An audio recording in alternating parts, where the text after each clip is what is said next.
Penggunaan seragam beridentitas agama itu tidak dilarang, juga tidak dipaksakan. Soalan pemaksaan saja, tapi juga pelarangan kita harus respon. Ya.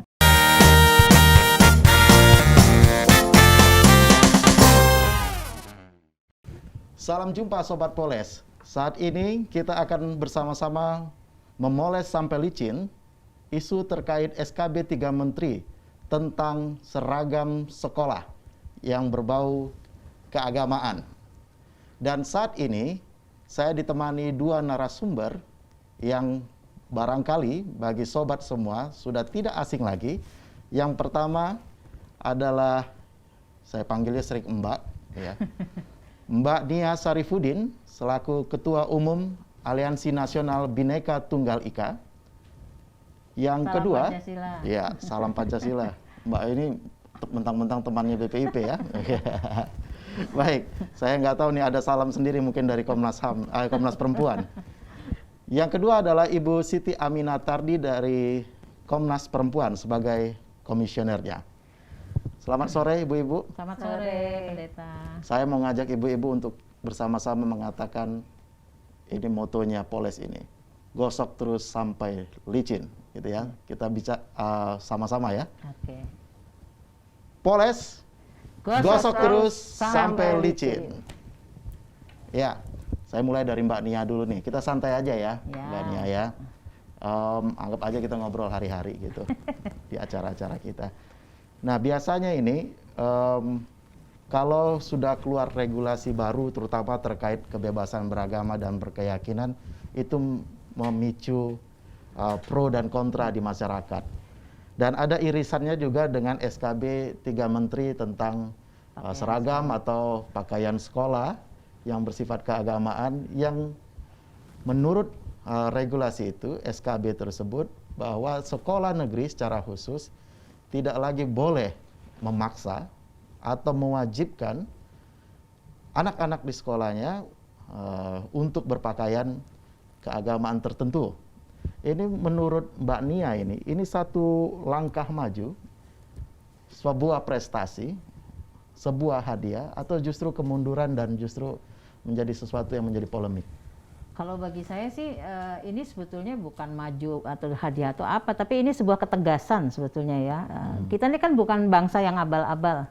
Kita punya story panjang untuk menjadi Indonesia, punya juga konsensus nasional. Nah, jadi negara ini harus berjalan on the track sesuai dengan kesepakatannya. Salah satunya adalah persoalan yang menyangkut soal keagamaan gitu ya. Jadi buat saya kalau dalam kondisi intoleransi yang makin meningkat secara di Indonesia ataupun secara global, ini sebuah kemajuan ya. Jujur kami dengan Mbak Aminah juga dulu udah sangat lama ya membahas persoalan di Padang dan daerah-daerah lain gitu ya. Satu misalnya kalau kita misalnya bertolak ukur kepada Padang, aturan itu sudah sempat heboh ya, bahkan menjadi viral juga, wawancara yang kadang-kadang jawabannya juga nggak masuk akal. Misalnya kenapa harus pakai pakaian ini ya, dulu wali kotanya sampai bilang supaya menghindari DBD dan lain sebagainya. Itu sesuatu hal yang menurut saya itu kemunduran ya. Kemunduran dan yang kemudian mendapat respon yang kurang lebih hampir sama lah ya.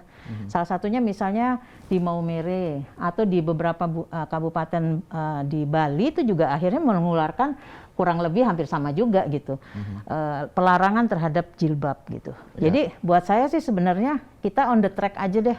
Ekspresi keagamaan itu jangan dipaksa dan jangan juga dilarang. Kalau on the track artinya selama ini di luar track. Ya, jadi kita kan punya konstitusi. Ya. Dan untuk seragam ini setahu saya Kemendikbud juga udah punya aturan tertentu gitu. Artinya mengapa itu selama ini tidak menjadi satu pedoman? Nah, saya balik lagi jujur ya, karena ini aturan dibuat oleh kapasitasnya sebagai kepala daerah ya. Saya juga ini sebagai satu peringatan sebetulnya ya. Satu kepada Kemendagri, karena begitu lama sebetulnya udah terjadi pembiaran ini. Kalau sekarang Kemendagri dan Dikbud dan Kemenak ya kita bersyukur gitu. Ini ada sebuah ketegasan. Terus juga bagi saya juga begini, saya mempertanyakan ya fungsi Lemhanas juga gitu. Karena setahu saya setiap kepala daerah itu kan menerima ya pendidikan lah gitu, peningkatan kapasitas sebelum dia misalnya menjadi bupati dan lain sebagainya, itu ada fungsi Lemhanas gitu. Artinya ada semacam kegagalan orang untuk melihat kepala daerah dalam orientasi kebangsaan gitu. Dan selama ini tidak dievaluasi. Betul. Nah ini jadi sebagai sebuah momentum sebetulnya ya, banyak sekali yang harus diperbaiki di dalam kehidupan berbangsa dan bernegara. Sekali lagi saya sampaikan, negara kita bukan negara abal-abal. Ada konsensus nasional yang harus dipahami, apalagi kalau reposisinya seperti kepala daerah, Kalau presiden dan lain sebagainya. Saya ke Bu Amina, artinya kalau sudah ada aturan-aturan sebenarnya ya, yang sudah menjamin kebebasan, baik itu beragama, berkeyakinan, bahkan berekspresi ya, sudah aturannya. Apakah SKB ini akan dipandang justru tumpang tindih, atau dia akan lemah untuk implementasi di lapangan? Oleh karenanya sudah ternyata ada juga regulasi ataupun juga produk-produk legal lainnya yang justru sudah mengemuka di masyarakat, tapi toh juga tidak berjalan sesuai dengan track tadi.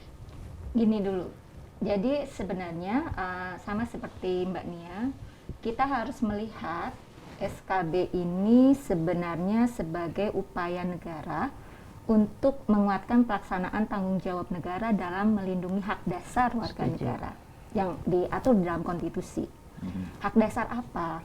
Pertama, hak untuk bebas dari diskriminasi, hak untuk meyakini kepercayaan, kebebasan berpikir dan berhati nurani, kemudian bebas dari rasa takut, dan khusus untuk anak adalah hak untuk mendapatkan perlindungan dari kekerasan dan diskriminasi.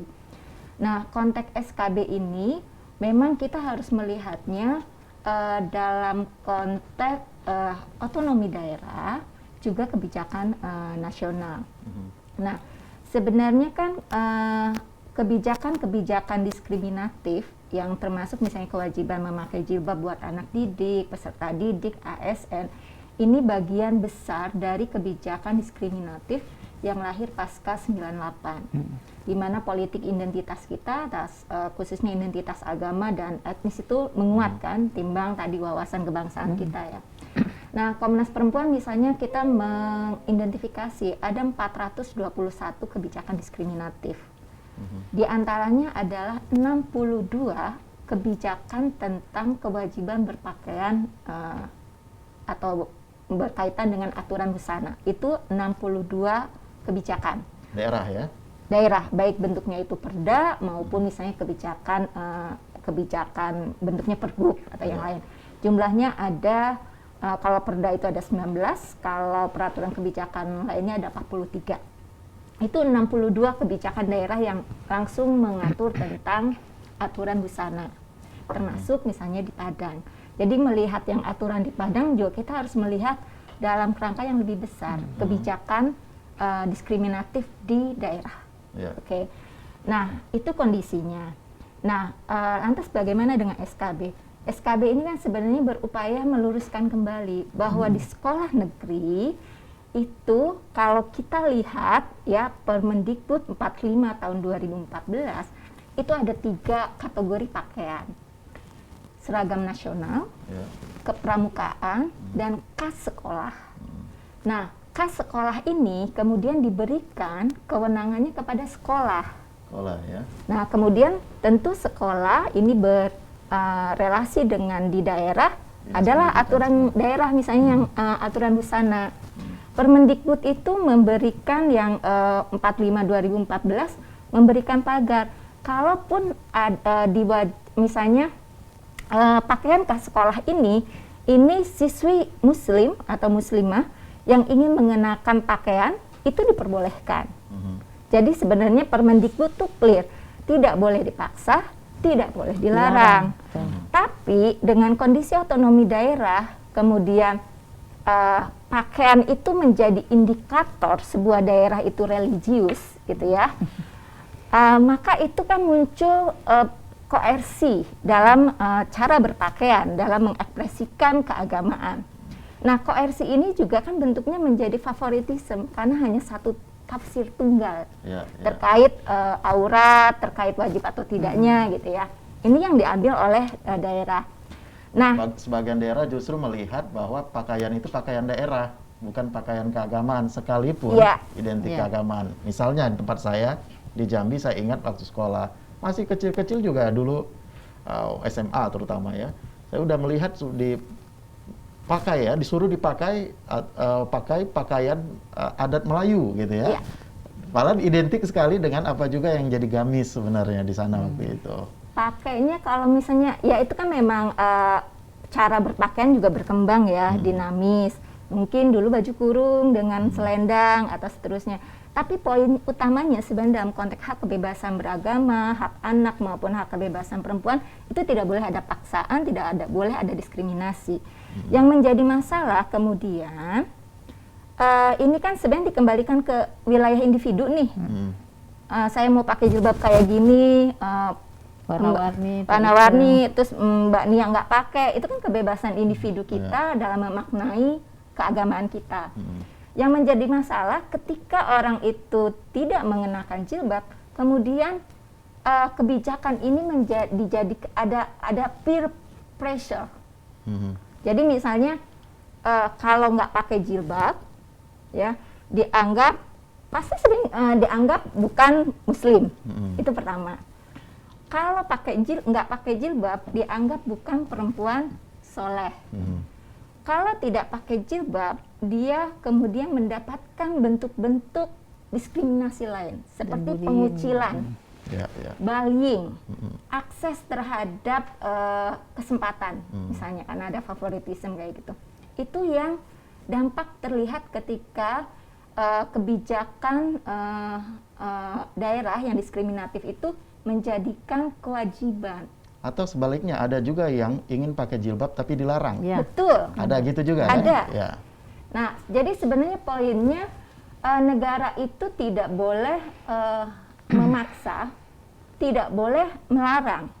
Nah, lantas gimana dong kalau misalnya pemuka agama menganjurkan atau mendidik, itu sah-sah aja, tapi negara tidak boleh mengambil lantas memaksa. Ya. Negara ini artinya sekolah juga ya. Sekolah aja di dalamnya. Sekolah negeri. Sekolah negeri. Kalau Baik. sekolah keagamaan ya aturannya kan mengikuti sekolah keagamaan ya. Ya. Nah, artinya kalau sudah ada menjamin harusnya negara gitu ya. Dan diharapkan sekolah juga melakukan demikian sesuai dengan apa yang menjadi amanat konstitusi ataupun juga peraturan-peraturan yang dibawanya. Bagaimana mengontrol ini sebenarnya, Pak? Supaya saya khawatir nih kejadian di Padang ini sebenarnya hanya fenomena gunung salju ya, gunung es yang kelihatan percikannya di sana satu kali, tapi mungkin di tempat-tempat lain belum teratasi dengan baik gitu. Jujur ya, sebenarnya seperti Mbak Ami cerita, setelah reformasi itu kan memang ada persoalan ini ya, identitas secara politik identitas keagamaan itu meningkat. Maka bukan saja tentang pakaian, sesungguhnya banyak sekali aturan-aturan yang kalau kami menyebutnya sebagai aturan inkonstitusional karena nggak cocok gitu. Nah, memang kita rasakan kayaknya advokasi sudah cukup lama ya, sejak tahun 2003 lah sudah dimulai gitu. Terkait dengan persoalan juga ini soal pakaian ini. Tapi kan memang negara kemudian agak slow respon gitu ya. Ada berbagai upaya sebenarnya, Kemendagri juga pernah ini. Sekarang aturan lagi perda-perda nggak bisa dibatalkan oleh Kemendagri, harus melalui MA. Nah, itu juga sebuah proses yang saya sih ingin kembali lagi mengajak semua orang punya orientasi yang bagus tentang kebangsaan ini gitu. Nah, terkait dengan persoalan ini ya saya sampaikan, apa yang terjadi di Padang memicu juga perlawanan yang lain mungkin gitu ya, karena merasa sama-sama punya hak sebagai warga negara. Misalnya kayak kasus di Bali, kasus di Maumere, justru ekspresi pakai jilbab mulai dilarang, baik itu keputusan dari sekolah, mungkin juga ada yang lebih tingkat di atasnya. Ini soal reaksi ya. Nah, ini momentum sebetulnya mengingatkan. Saya setuju dengan Mbak Ami, SKB itu sebenarnya sesuatu yang dibutuhkan ketika keadaan tidak on the track ini. Jadi penegasan terhadap pelaksanaan kebijakan yang lebih tinggi gitu. Mbak optimis ini akan implementatif?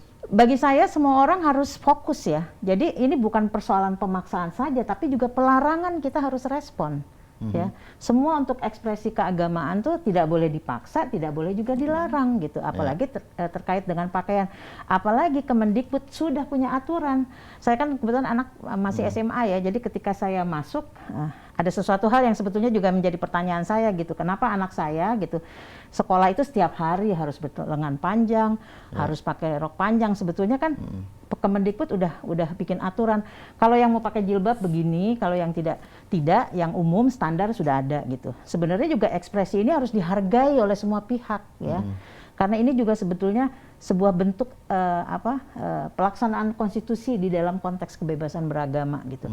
Jadi apapun agama apapun nggak boleh dipaksakan bagi saya. Termasuk juga bukan hanya kepada kalau kejadian di Padang kan dilakukan kepada siswa yang non Muslim gitu, tapi kepada yang Muslim juga nggak boleh gitu, karena ekspresi berpakaian itu bagi saya orang punya keyakinan masing-masing. Bahwa si Muslim boleh pakai atau boleh tidak itu pakai atau tidak gitu. Tidak jadi boleh memang dipaksakan. Karena ini kalau saya sih ngelihatnya begini ya. Kita ini berbangsa seperti saya tadi bilang, kita ini bukan abal-abal loh. Ada DPR, ada ini, ada pemerintahan yang bagus. Semua orang, apalagi posisinya sebagai kepala daerah, kepala sekolah, harus mikirin loh. Semua perbuatan itu harus ada keteladanan untuk semua anak generasi muda gitu. Jangan sampai hal-hal yang sudah sedemikian bagus ya diwariskan oleh para pendiri bangsa ini. Kalau saya sih bilangnya bagus, konsensus nasional itu Pancasila, Bhinneka Tunggal. Ini kalau misalnya dilanggar dengan sendirinya, apalagi berjibaku, maaf ya, saya juga bingung juga nih ngelihat ekspresi penolakan terhadap SKB gitu. Halo, Anda itu siapa? Makanya saya pertanyakan, Lemhanas ini fungsinya di mana untuk para otonomi daerah itu juga harus direspon. Salah satunya ada yang harus dipatuhi, tidak boleh ada yang dilanggar, yaitu konsensus nasional gitu. Jadi, kita bisa bilang secara ideal bahwa jadi maksudnya saya bikin aturan jangan sesuai selera politiknya sendiri. Semua orang tuh ada hulunya, ada konstitusi yang mengatur. Betul. Gitu itu loh. idealnya begitu, Mbak. Tapi konon katanya gitu ya, ini sudah memancing reaksi juga ini di beberapa tempat yang katanya sudah kontra dengan SKB ini ya. Maka pertanyaan saya, bagaimana sebenarnya Bu Aminah supaya ini bisa betul-betul implementatif, diterapkan, dipatuhi, tidak hanya dalam masa politik di periode ini gitu ya. Nanti lepas periode ini berganti lagi peraturan atau bebas lagi untuk menginterpretasi lagi regulasi-regulasi yang ada. Gimana supaya ini bisa kita kawal, termonitor gitu ya? Dari Komnas sendiri gimana? Kalau Komnas Perempuan merekomendasikan Mendikbud untuk mensosialisasikan SKB ini secara tepat dan menyeluruh, sehingga tidak salah dipahami. Betul. Pertama, yang muncul yang salah dipahami kan itu dianggap akan menyasar seluruh bentuk sekolah. Padahal kan kewenangan Mendikbud itu adalah sekolah negeri yang menjadi representasi kepentingan negara untuk menjaga kebinekaan gitu ya. Itu pertama. Terus kedua, untuk menyampaikan bahwa SKB ini tidak melarang, melarang siswi memakai pakaian. Yang ingin dikatakan bahwa cara berpakaian itu tidak boleh dipaksa. Tidak boleh dipaksa ini kan berarti tidak boleh dilarang, juga tidak boleh dipaksa. Dua poin itu yang harus disosialisasikan. Kemudian terkait dengan perda diskriminatif, sebenarnya kita harus mendorong Mendagri segera mengimplementasikan e-perda. Jadi sebenarnya upaya yang dilakukan Komnas Perempuan setelah kita mendapat data perda diskriminatif sekitar 421 perda itu, kami membangun dialog konstruktif dengan Bappenas, dengan Menkumham, dengan Mendagri terkait perda-perda diskriminatif itu.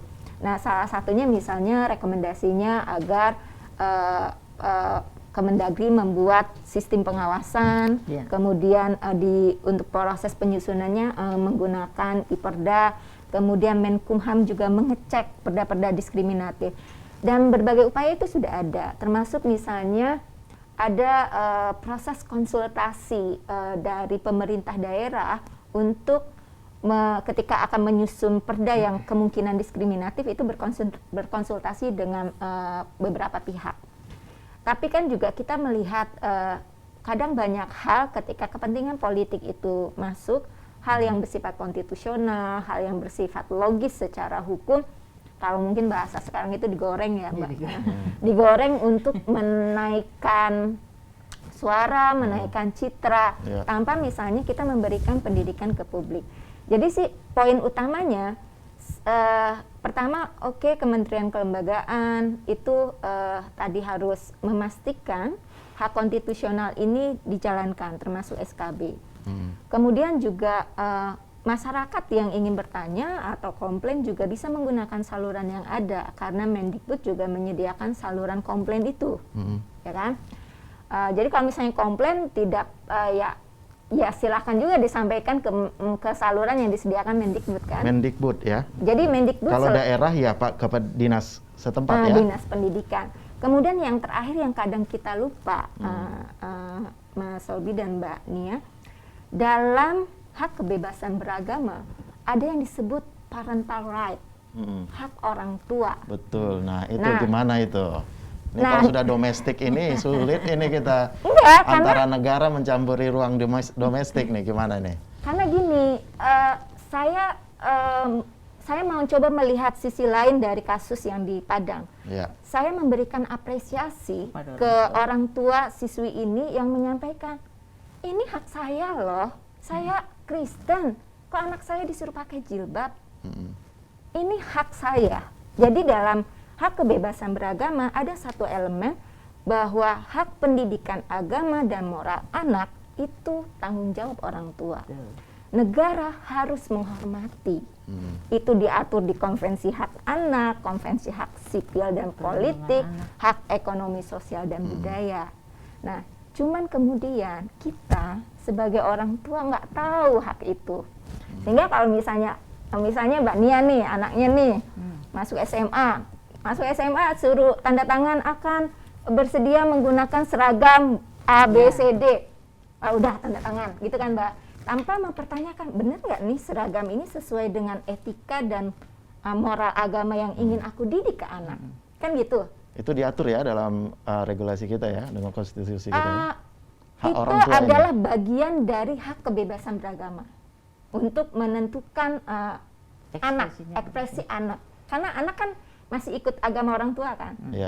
Jadi itu juga yang harus diapresiasi kepada orang tua dari siswi. Dan ini sebenarnya kan seperti Mas tadi bilang, ini gunung es.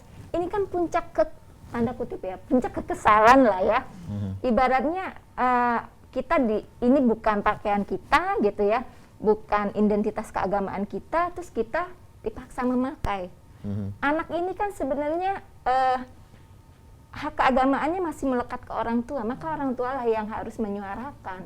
Dan ini hak anak melekat kepada orang tua. Sebelum kalau ada terkait itu juga nih Bu, kalau orang tua menyalahgunakan hak itu, negara harus turun ketika koersi. Si anak ya termasuk ya si anak tidak mau berpakaian keagamaan tertentu, orang tua memaksa untuk anak berpakaian tersebut. Misalnya dengan menggunakan cara kekerasan, dengan maksa misalnya nyubit atau dikurung gitu. Tentu orang tua negara harus intervensi dalam artian ada pelanggaran hak anak. Misalnya kekerasan terhadap anak. Jadi negara konteksnya di situ boleh intervensi terhadap kewenangan orang tua atas pendidikan anak. Jadi orang tua juga harus melihat, misalnya gini, kalau Mbak Nia bilang, ini negara kita nih nggak negara abal-abal, tapi kan negara tidak memberikan pendidikan cukup ke orang tua. Contohnya misalnya sekarang banyak orang tua menjadikan sekolah itu kan tempat penitipan anak, tidak melihat konten dan substansi bagaimana nilai-nilai sekolah itu.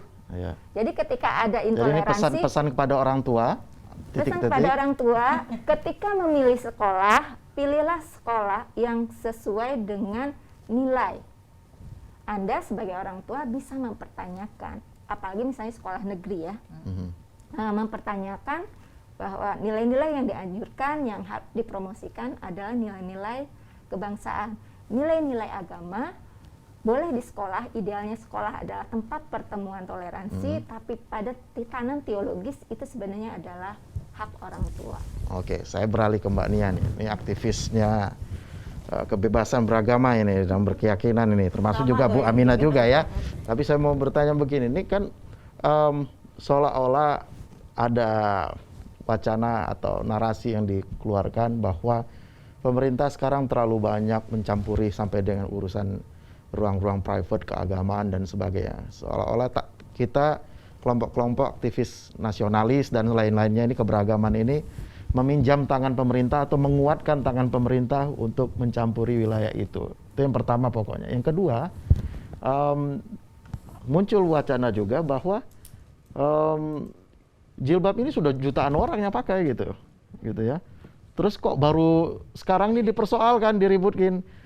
Nah, terhadap kelompok-kelompok yang punya narasi atau yang sangat kontra terhadap SKB ini, gimana sih sebenarnya harus kita hadapi, Mbak?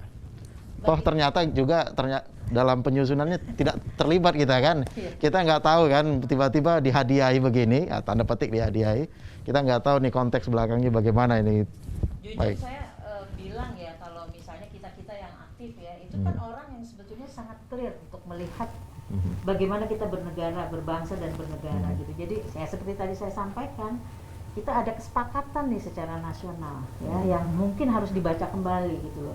Jadi dalam konteks keagamaan ada persoalan kebebasan ya, ada ruangnya, ada jaminan dalam konstitusi. Itu aja yang kita jalankan. Jadi kita jalankan apa yang sudah jadi kesepakatan.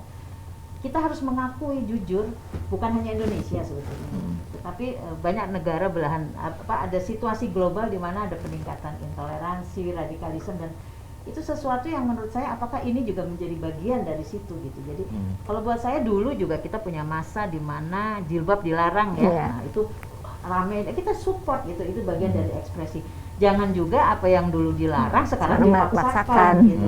Jadi intinya kalau buat saya sih Pak Sormin, saya nggak terlalu mau memperhatikan suara-suara yang menurut saya ya ini mesti diluruskan semuanya. Kita hidup bernegara, berbangsa itu ada tujuan, ada juga basicnya, yaitu konsensus nasional. Jadi buat saya semua pihak baik dari negara, terima kasih karena kita selama ini jujur merasa negara banyak mengabaikan, mendiamkan banyak persoalan intoleransi. Kalau SKB ini bagi saya sebuah sebuah sikap yang lebih meningkat kesadaran negara untuk kemudian membereskan hal-hal yang tidak on the track ini. Gitu. Jadi jangan dipaksakan pada persoalan ini, enggak. Ini adalah persoalan bagaimana negara berusaha untuk kemudian mendengarkan aspirasi masyarakat, dan memang ada banyak praktek yang kita rasakan harus diperbaiki. Intoleransi, radikalisme, bahkan sampai sesuatu yang menakutkan jadi bentuk. Artinya SKB ini harus kita kawal. SKB ini harus kita kawal, dan betul-betul kalaupun misalnya ada pertanyaan begini, bagi saya pemerintah punya punya mediasi untuk diskusinya ya. Ada forum bupati, ada forum gubernur, ada apapun gitu. Kemendagri mungkin bagian soal kewilayahan. Ya Kemendikbud persoalan substansi di wilayah. Sebagian aktivis dan nih, Mbak. ini satu lagi jangan lupa, ini kan bukan persoalan Mendikbud, ada juga Kementerian Agama ini yang mengurusi begini. Bagi saya sebenarnya dalam konteks kekinian mungkin pemerintah juga mau mendorong itu program moderasi beragama yang sudah menjadi kesepakatan dari kementerian. Jadi kita hormati saja. Nah, kalau ada pertanyaan, ada keberatan ini, bagi saya ruang kebinekaan itu harus diciptakan. Mungkin ya dari Padang keberatan, nanti mungkin mendengar juga dari daerah lain supaya semua bupati belajar. Yang kita pertahankan kan bagaimana Pancasila, Bhinneka Tunggal Ika, konstitusi dan juga NKRI itu menjadi perhatian kita. Jujur ya Pak Sormin, kadang-kadang saya ngerasa ya ampun, Indonesia masih ngurusin seragam sekolah. Itu makanya. Sementara kita lihat di Finland, daerah lain udah hak untuk bahagia ya. Jujur juga ini persoalan optimisme kita ya melihat Indonesia itu sebenarnya beberapa langkah nilai-nilai bijak ya dari Ki Hajar Dewantoro dan tentang apa itu arti pendidikan tuh coba kita baca lagi ya. Kita bukan tidak pernah punya pikiran-pikiran bagus yang diletakkan berbasis pada persoalan kebinekaan itu. Pancasila tuh mungkin dipelajari lagi, bukan hanya tekstual ya, tapi kurang lebih ruangnya sudah dibuat sedemikian rupa. Artinya di kurikulum pendidikan kita harus persis kita injeksi. Jadi bagi saya pro dan kontra itu sesuatu hal yang boleh diselesaikan di sebuah forum yang sudah ada di pemerintah, di Kemendikbud ada ruang ini. Jadi keberatan nggak ada masalah, tapi juga dengar dari yang lain. Karena Indonesia kita bersyukur ya, pengalaman saya gitu berjejaring itu ada yang begini, tapi di tengahnya pasti ketemu kalau melihat untuk kepentingan bersama gitu. Jadi buat saya SKB ini tidak hanya untuk yang di Padang bagi saya. Harus disadari ini juga untuk yang terjadi di Maumere, yang terjadi di Manokwari, yang terjadi di Bali, dan juga daerah-daerah lain yang sama punya perasaan seperti di Padang ini gitu. Ayo dong kita atur nih, gimana supaya semua hak masyarakat dan dijamin betul-betul oleh semua komitmen pemimpin daerah. Jadi itu nggak usah terlalu pro dan kontra bagi saya kalau orang semua track lagi ngelihat kepada konsensus nasional, kepada kebijakan Dikbud sudah tentang seragam itu sudah ada, ayo kita bicara ke situ. Ini kan 3 menteri nih, Mendikbud, Agama, jadi, Mendagri tinggalkan egoisme, melihat bagaimana Indonesia harus maju gitu loh. Tidak lagi hanya ribut soal seragam itu. Prinsipnya gini, pokoknya tidak boleh dipaksa, tidak boleh juga dilarang gitu. Itu yang kita mau. Jadi bukan hanya berpihak seolah-olah satu kelompok saja yang dirugikan, enggak. Untuk semuanya gitu. Tidak boleh ada paksaan, itu juga tidak hanya kalau untuk orang yang non muslim lebih menyakitkan ya. Karena itu pesannya nih Mbak, pesannya untuk para aktivis kebebasan beragama dan keyakinan atau untuk keberagaman nih, karena konon saya dengar sekarang sudah terlalu banyak percaya ini negara sudah bisa cover, handle semuanya, gimana nih? Kalau saya sih gini ya, kalau saya pribadi, kita kalau yang nggak baik ya kita kritik, tapi kalau yang memang baik mengekspresikan kebangsaan yang benar ya harus kita dukung. Kalau saya sih terus terang dengan SKB ini saya mengapresiasi, ini sesuatu yang sebenarnya udah lama kita tunggu ya, padahal ributnya kan udah dari tahun 2000 sekian gitu. Kurang lebih belasan tahun kemudian baru muncul SKB, itu pun juga merespons situasi yang menurut saya udah kelewatan. Berlaku di sekolah negeri, dan seolah-olah sekolah negeri itu mau dijadikan satu prinsip pada keagamaan tertentu, nggak boleh. Nanti bagaimana, jadi jangan juga menjadi sautan ya, sekarang udah saut-sautan ya, di Padang begini, lalu di Manokwari, di daerah lain juga melakukan hal yang kurang lebih sama. Akhirnya kita kan hanya akan ribut pada persoalan-persoalan itu, karena orang nggak nurut. Juga mungkin orientasi kebangsaannya menurut saya nih perlu diperbaiki. Nah, jadi bukan hanya persoalan Kemendagri, saya juga memberikan pertanyaan kepada Lemhanas mungkin yang punya fungsi ya untuk melatih soal ini kepada kepala daerah. Lemhanas ya? Iya dong. Semua yang pihak bertelinga kiranya semua mendengar. pihak harus koreksi gitu loh. Oke, kalau saya minta nih, ini closing kita ini, Bu Aminah. Bolehkah saya minta closing statement? Mungkin 1-2 kalimat terkait SKB ini. Iya, Komnas Perempuan mengapresiasi terbitnya SKB ini karena ini menguatkan kewajiban negara untuk memenuhi hak warga negara. Kita bisa mengawal dan memastikan bahwa penggunaan seragam beridentitas agama itu tidak dilarang, juga tidak dipaksakan, dan tidak menimbulkan bentuk diskriminasi lainnya terhadap anak maupun perempuan. Baik, ya. Anak ini laki-laki dan perempuan ya, tidak hanya khusus untuk perempuan SKB ini ya, tapi juga anak laki-laki untuk tentang kebebasannya dalam berekspresi, berpakaian dan seterusnya. Mbak Nia?